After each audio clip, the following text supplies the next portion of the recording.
الحياة السياسية في مصر قديما كان شكلها عامل ازاي سنة 5؟ كانت بتتكون من 4، يعني نظام الحكم كان بيتكون من 4. مين؟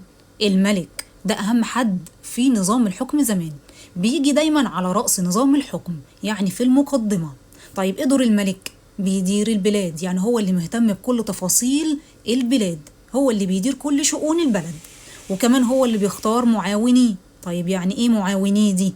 يعني هو اللي بيختار الوزراء، وهو اللي بيختار حكام الأقاليم، وكمان كبار موظفي الدولة. يبقى الدولة زمان كانت بتتكون من نظام حكم معين، زي ايه؟ من الملك اللي هو بيجي على رأس نظام الحكم وبيدير البلاد ويختار معاونيه، ودي أهمية الملك. ممكن تيجي في سؤال ويقولك ايه دور الملك، نكتب التلاتة دول. طيب تعالوا نكمل، النظام بيتكون من ايه كمان غير الملك؟ من الوزراء، يجي بعدهم حكام الأقاليم، وكمان كبار موظفي الدولة.